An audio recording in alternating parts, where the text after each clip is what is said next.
Hello, welcome to the Knitting and Tangents podcast. My name is Sarah and this is episode 10.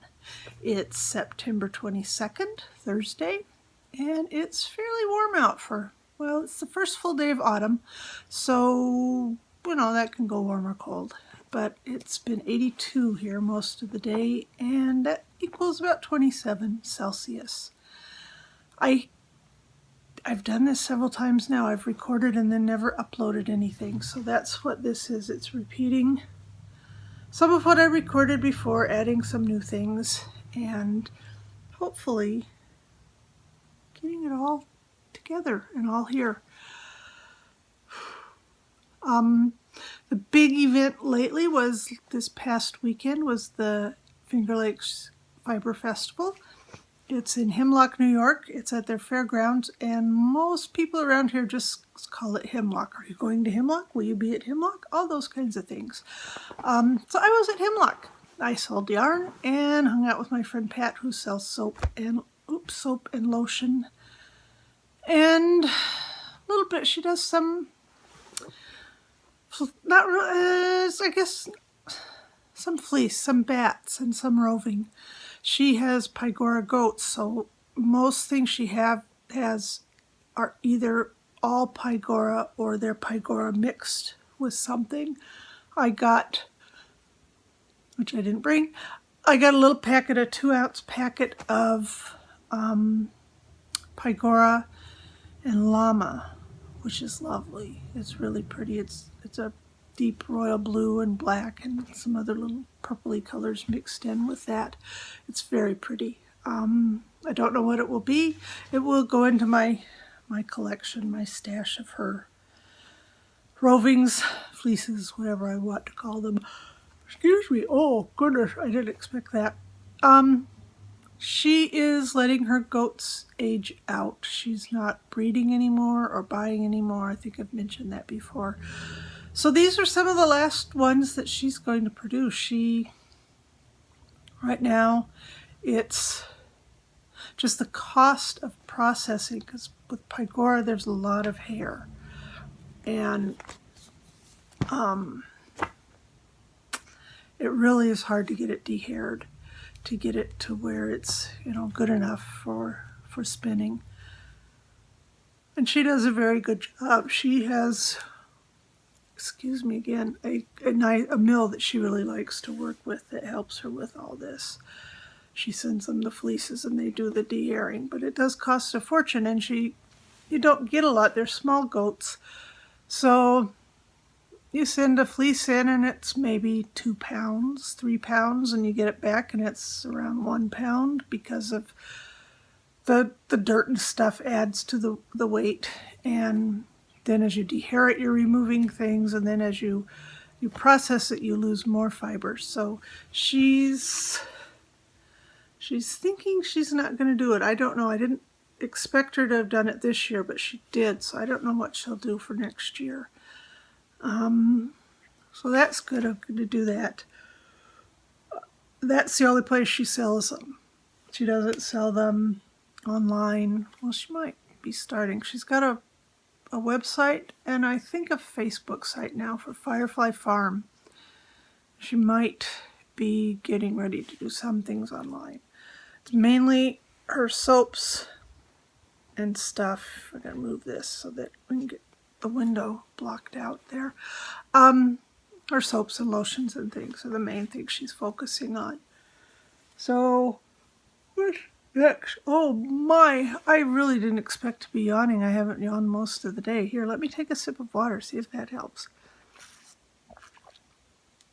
Because sometimes I do have this thing where sometimes if I start talking, like if I'm with little kids, if you're reading to them or telling them a story at bedtime, I just yawn and yawn and yawn.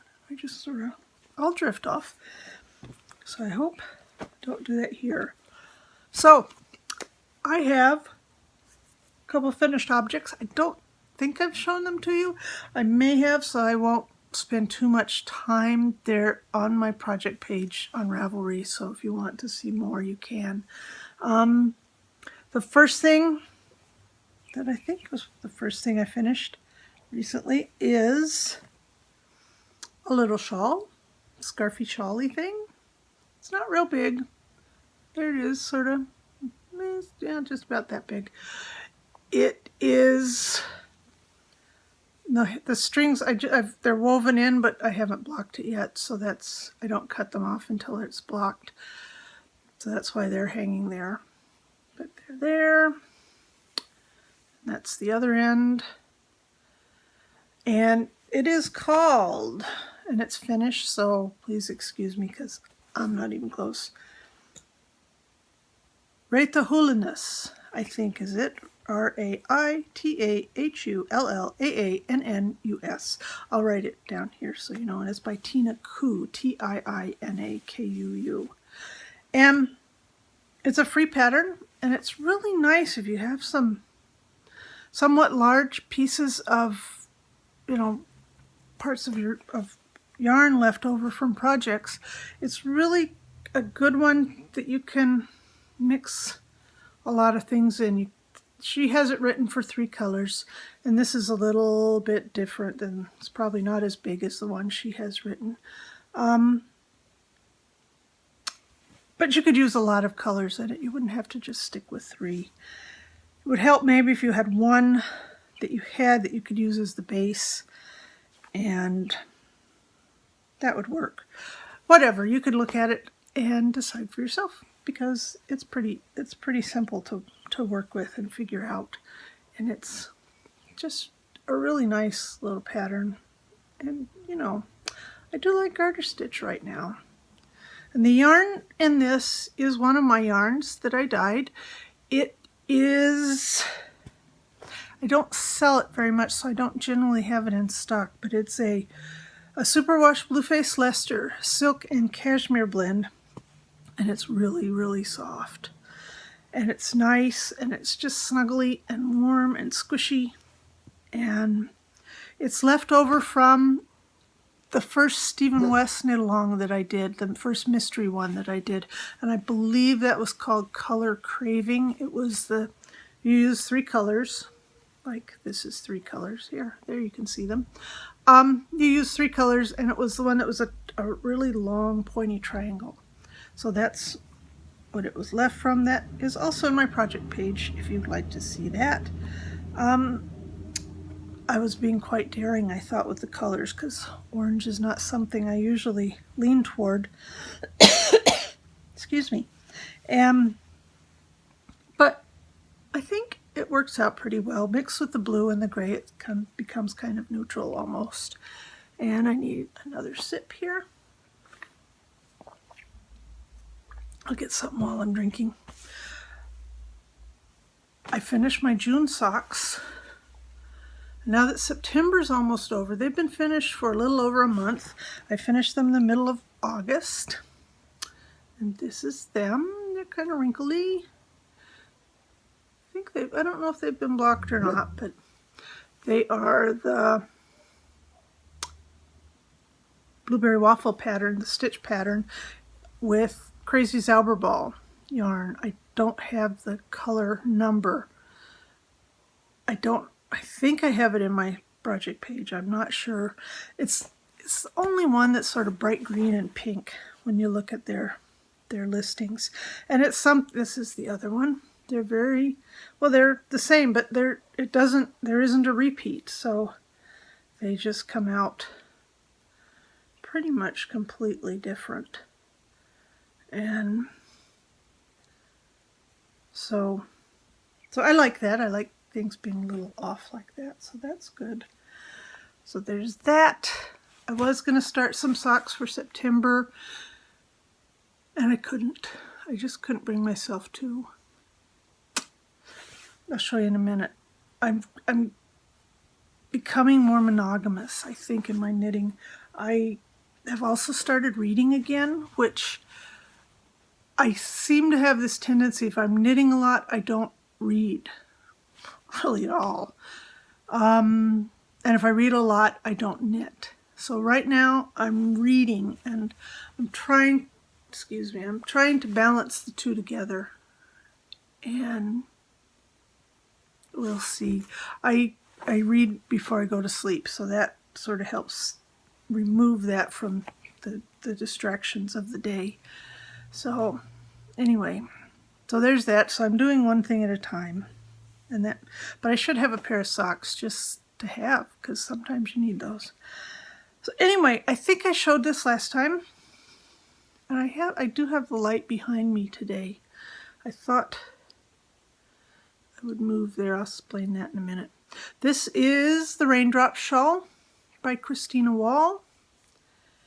It was a knit-along with Sally of Wool Diaries, and it was very fun. I changed the eyelet part to be garter stitch because just the thought of doing, continually doing long rows of purling just doesn't do it for me. Anyway, I finished it in time for the knit along guidelines, and I got a prize. I got a ball of yarn, and I got a project bag. And I think I was waiting for them when I last had a podcast that I actually uploaded, which that's getting rough for me right now. So anyway, I won a prize from Sally. This is one of the project bags that she makes. Nice little handle. Just the cutest little hippopotamus zipper pull. Pink hippo. I think, yes, hippo. And it's just adorable. The fabric, I believe, is a traditional South African print. I don't remember. I know it has a name for this type of fabric, but I don't know what it is anymore. I've heard it. I don't know if Sally's mentioned it or Sally Jane on Pink Hair Girl podcast I know she has mentioned it. But here, let me show you. This is what I have left of my pretty pink ball of yarn. It's not quite that bright, but it's a little lighter. It's not that dark pink. But that's it. That's what I have left. We'll see, maybe less. And what I've been doing is making a shawl. And I keep thinking, well, several things. I don't make shawls is something I've been saying for the past few years because I just got really burned out on the lace, the really pretty fancy lace shawls. And I don't like that so much anymore. I like more functional ones, and I really like garter stitch because that's the thing is my hands and brain aren't really working together to do a long row of purl nicely. They just sort of go spaz out and they just do weird things. So this one does have a little bit of purl in it, and the very last row before the knitted on edge is purled, and so it's the very longest row, of course, but it's only one like that. And this is it so far. I know it looks really, really bright, and it's not. I put the gray in it to try to tone it down a bit. And I think it helps if it were here. Does it? No, that still looks really bright. It's not that bright and dark. It's more of it's a little more than a baby pink, but not much more. And there's a lot of lighter colors in it. Yeah, you can see there, light. And anyway, this will be done. I've just got to figure out a few things on the knitted on edge, and then I will do that.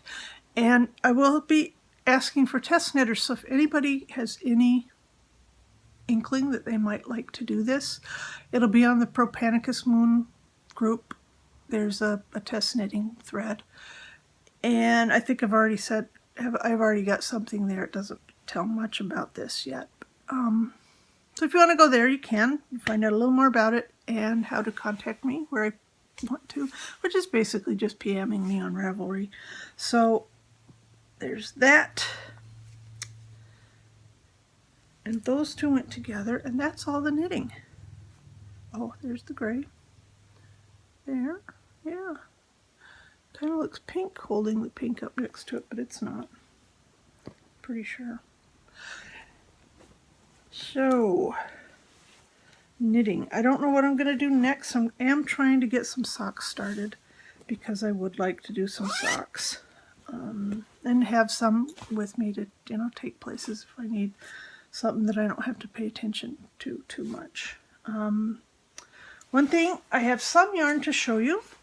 It's the new base that I have now. It is 70% superwash merino, 20% yak, and 10% nylon. This is the natural color. And these are two of the colors that I dyed over this grayish thing. And I did a purple, and it got all sold this weekend, but it's not quite that bright, but about a purple, sort of like that. It was really nice. It was quite popular. I was very pleased. So I will be getting more of that at some point. Right now, buying yarn is, strangely to say, it's not real high on my list right now. Actually, it is. It's just that I'm going to be buying other kinds of yarn. I would like to get, excuse me, my back's getting a little crampy. I would like, there's my boy. There's Robbie. Hi. You want me to turn this so they can see you? I know it's going to be hard because the window's behind you. But there you are. Yeah. Oh, no. Okay. He saw himself. That's enough. You're not on that side of the camera either, honey. I'm sorry. Anyway, that's Robbie. He's the one that barks. You may have noticed. Hi. Where was I? Yarn. What I want to do with yarn. I want to start getting more yarn that's not superwash, because the superwash process is kind of not very good for anything, for the environment, for the world. It's great for washing yarn, but that's about it. It's just something I would, for socks, I will keep the superwash for socks and those and what I can get. And I want to start adding some American yarns, because mine, the place I get them from while she's in the United States, she gets hers from England, and they get theirs from England and then South America as well. So it's kind of a high transportation. They've been highly transported. They're well-traveled yarns. That would be a good way to describe them. So I want to get some more American ones, and there is a distributor that I'm going to contact and start getting some. They don't have a huge number of these, but I'm going to get some. They have a non-superwash worsted weight, and then a superwash and nylon sock weight, fingering weight. So those are the ones I'm going to start with. It's a Targhee yarn, which is from the Targhee sheep. I think originated somewhere in Montana and Wyoming, that area. And they're still raised there predominantly.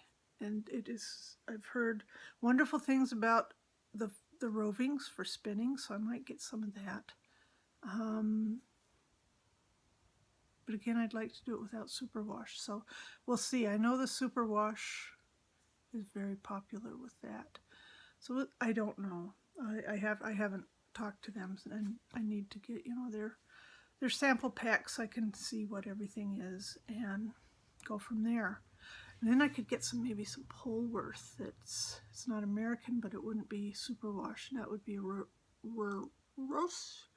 roasting size. A worsted weight. Where did that come from?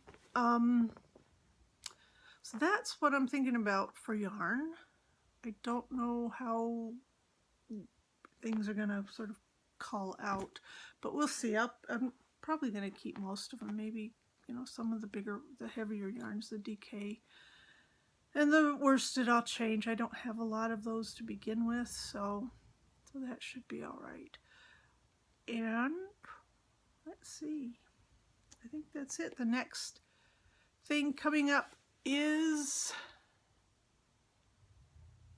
the Letchworth Park not the Letchworth Park, the Letchworth Arts and Crafts Sale, which is sponsored by our local Arts Council.